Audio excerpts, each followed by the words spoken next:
روزتان بخیر و شادی بود بینندگان عزیز. سرخط خبرهاست امروز 11 نوامبر. منظورتان از استودیوی مرکزی رادیو زودی. در 10 دقیقه بعدی اطرافیان صحبت خواهیم کرد که شبکه‌های برقی خوجند گفته از سوپیران استفاده نیروی برق را ماهیجوری بیشتر نمودند. اتحادیه اروپا با مجازات بلاروس به خاطر نقش این کشور در بحران مرزی نزدیک شده است. کاربران آزادی ادعا دارند که یک سوپین دوشنبه برای به خدمت نرفتن خود را از آشیانه سیوم پرتافته است. موضوع دیگر نیز هست. شرکت IRS مسئول نگاهبینی شورای دوشنبه چنوق میگوید کارمندانش راه را منتظم از برف تازه کرده مواد ضد لغزش پوشیدند. این شرکت در خبرنامه آگاه کرده است که از کیلومتر 51 تا 160 این راه بریدن برف و باران ادامه داشته میغ و یا تمن فرآمده است. بنابراین از رانندگان خواسته شده است که ضمن حرکت در این مسیر از احتیاط کار بگیرند. هر سال در فصل زمستان رواد در روی دوشنبه چنوق یگانه مسیر از پایتخت به شمال کشور مشکل می شود. این راه از سال 2009 در اختیار شرکت IRS است و شرکت برای نگهداری آن از رانندگان پول می گیرد. با وجود بحث‌های زیاد در جامعه تا هنوز مالک شرکت اعلان نشده است. قزاقستان وابسته به وضع افغانستان به تاجیکستان کمک به بازگشت نظامی میرساند. به نوشته رسانه‌های قزاقی دو طرح قانون در این زمینه را روز چهارشنبه پارلمان قزاقستان به تصویب رساند. مهمات حربی توسط روی آهن از ایستگاه اوتر ولایت جنبول به شهر دوشنبه انتقال خواهند یافت. روسلان شپکبویف معاون وزیر مدافع قزاقستان ارائه کمک‌های نظامی و فنی را به کشورهای شریک یک مسئله خیلی مهم خوانده است.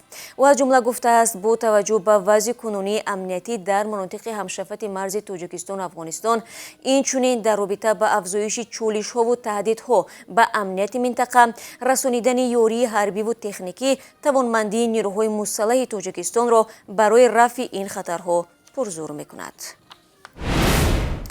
وزیر کارهای داخلی تاجیکستان برای نشان دادن شجاعت و تشبثکاری یک ساکن را با مدال دلیری قدردانی کرد. وزارت کارهای داخلی میگوید ظفر خیدیروف شبانه سوخته را در مرکز دوشنبه خاموش نموده است. به گفته منبع خیدیروف شب 3 نوامبر هنگام گذشتن از نزد ایستگاه مهمانخانه اوستا شاهد آتش‌سوزی نقطه تست تیار میشود. او مستقلانه به خاموش کردن سوختار میپردازد. مدال برای جسارت را به ظفر خیدیروف رمضان رحمزاده دیروز در روز ملیسای توجیک تقدیم کرد. روز 10 نوامبر بخشیده به این سنه با شرکت پرزیدنت تاجیکستان و رئیس مجلس ملی و شهرداری دوشنبه پرد حربی جزو تام‌های وزارت کارهای داخلی برگزار شد. امام علی رحمان ذکر کرد که در 10 سال اخیر معاش کارمندان ملیسا به حساب میانه 3 برابر زیاد گردید. همچنین در این مدت بیش از 750 نفر کارمند ملیسا و عائله‌های بی‌سر و بن مانده آنها با منزل تامین شدند. ضمناً در طول سال‌های استقلال ملیسای توجیک آبرو و حیثیت بحث برانگیزی کسب کرد. از یک سنیات‌های حفظی حقوق جنایت‌ها را با سرعت فاش می‌کنند. از جانب دیگر شکایت‌ها در مورد شکنجه، تحقیقات ناعادلانه، فساد و ناباوری بیشتر شده است.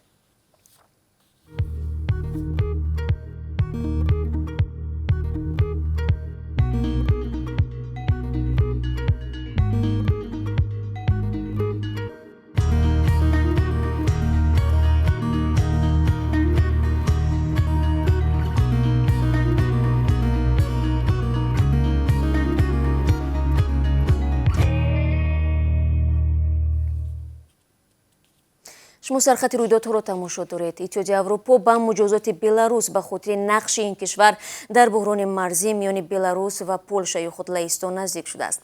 در هوای سرد و شرایط نامساعد در مرز بلاروس صدها پناهجوی از خاورمیانه، افغانستان و ممالک افریقایی تلاش دارند وارد پولشا شوند. سفیران 27 کشور اتحادیه اروپا روز 10 نوامبر ابراز داشتند که زمینه قانونی برای توسعه تحریم بلاروس وجود دارد و شاید هفته آینده در نسبت 30 فرد و ساختار از جمله وزیر کارهای خارجی و شرکت هوایی بلاروس مجازات اعلان شود. رهبران کشورهای اتحادیه اروپا اصرار می‌ورزند که حکومت بلاروس با هدف ایجاد حالت بی‌سر و سامانی در مرزهای شرقی این اتحاد پناهجویان را در مرزش با پولشا جمع کرده است.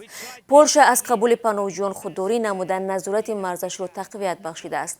رئیس شورای اروپا شارل میشل این اقدام بلاروس را انتقام جویی خاموش عنوان داده است، زیرا به قبل این مقامدار اتحادیه اروپا در جریان انتخابات پرزیدنتی ماه اوگوست سال 2020 از اصلاحات دموکراتی در بلاروس پشتیبانی کرده است. وزارت مدافع توجیکستان به مکتوب ساکن شهر بختر در مورد از خدمت حربی آزاد نمودن دادرش جواب رد داد. شهنازه گدویeva هفته گذشته با ادعای آنکه دادرش یک پسر یتیم کلو یگانه نانآور خانه بوده اما در پی ابله و در دوشنبه به خدمت حربی برده شده است به نام وزیر مدافع نامه نوشته بود. اما در پاسخ رسمی به شهنازه گدویeva آمده است که او تحت تأمینات دولت قرار دارد، از این خاطر پیش از مهلت آزاد نمودن دادرش شهباز گدویев از خدمت حربی غیر امکان می باشد. قبلا سخنگوی وزارت دفاع گفته بود برای آنکه یک پسر از خدمت آزاد شود باید به کمیسیای دعوتی حاضر شده حجت‌های لازمی را پیشنهاد نماید. ظاهراً با وجود وارد کردن تغییرات به قانون خدمت حربی و راه‌اندازی خدمت پولکی مشکلات سربازشکار از بین نرفته است. در یک نواری که کاربر آزادی ویدیو فرستاده است گفته می شود در محله 7 کیلومتر دوشنبه جوان از بیم کارمندان کمیسریت حربی خود را از آشیانه سوم منزل استقامتی به زمین پرتافته در نتیجه پایش می شکند. بر علاوه بعضی ساکنان شکایت می کنند که وقت خواستند 25200 سومانی را برای آزاد نمودن فرزندانشان از خدمت سپارند جواب رد گرفتند. وزارت مدافع نیز تا به حال توضیح نمی‌دهد که خدمت پولکی نسبت کدام گروه دعوت شوندگان تطبیق می شود. این وزارت میگوید نقشه دعوت تیر ماهی حالا حدود 80% اجرا شده است. یک زاده 31 ساله توجیکستان برای لطوکوبی کارمند پلیس در تیومن به 4 سال زندان محکوم شد. حکم را در نسبت دلاور موحیدینوف که قبلا داغ سودی داشته است دادگاه نویه لنین شهر تیومن صادر کرد. از موادهای پرونده برمیآید ماه ینور امسال درباره اوبوشی موحیدینوف که مست بوده است به میلیسا خبر داده شد. وقتی میلیسا به جای حادثه آمد الکای کارمندان طبی تلاش داشتند به موحیدینوف آلوده به خون کمک رسانند ولی او برای معاینه اجازه نمیداد.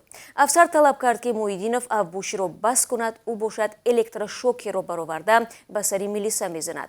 موحیدینوف هنگام مرافعه گناه خود را قسما اقرار نموده اظهار پشیمانی کرده است. حکم او هنوز قوه قانونی نگرفته است.